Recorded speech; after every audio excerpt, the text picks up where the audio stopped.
True progress can only be achieved when women are given equal rights and equal opportunity. First of all, my humble greetings to Savitribai Phule, respected principal ma'am, and respected teachers and all my dear friends. Today we are gathered here on the occasion of Savitribai Phule's birth anniversary, where we are going to commemorate her work and as well as we are going to praise her work. Okay, and we are going to inculcate her values in our daily life.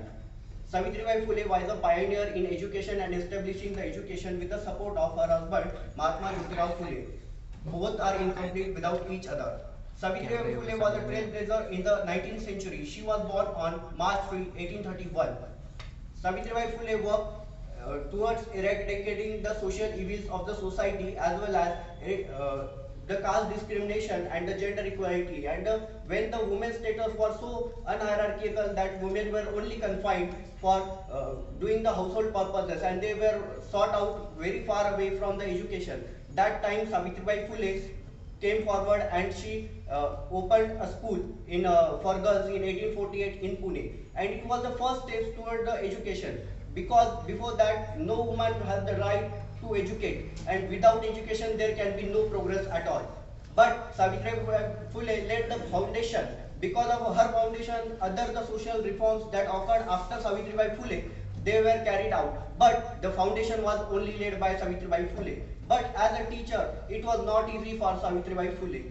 Always strive for the education, because education is the key to go away from the shackles of the oppression, and so that you can go beyond your imagination and thus you can serve the purpose of the society. Savitribai Phule, along with the Jyotirao Phule, she was married at the age of 9, at a very early age. But despite her lack of education, Jyotirao Phule inspired her to educate. And after educating, she pledged that she will open a school for girls, and thus we can also add girls towards the education in the school. But it was not an easy task. While going to school, people used to pile stones towards Savitribai Phule. But Savitribai Phule always faced everything with courage, and in our day-to-day life there were very small little problems, and we are taking that problems as they are the greatest problems in the world. But imagine the situation where there was a deeply entrenched patriarchal society. No woman had the right to educate and no woman had the right to express. Only she had to believe what the patriarchal society says. But at that time, Savitribai Phule, and thriving about the education is all about empowering oneself. And if you will empower yourself, then you will definitely empower the people who will be in your community. After community, you will go to the nation, and after the nation, you will make world a global community. And Gautam Buddha said, thousands of candles can be lit from a single candle, and the life of the candle will not be shortened.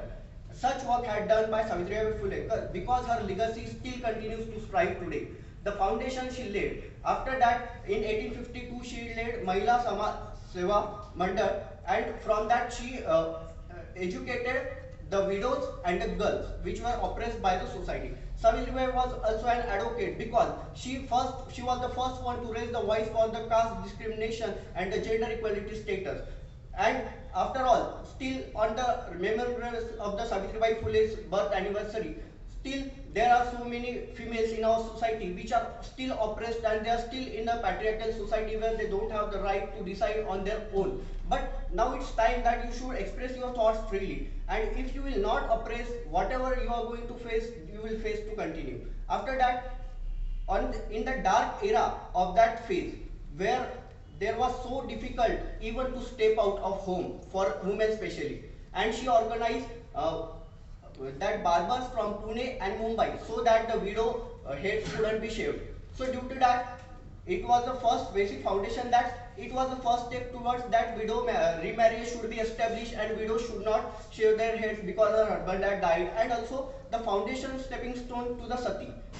And at last, I would like to address that don't let anyone tell you you are inferior because you are a woman, but you have the right to express your gratitude, you have to express your feelings.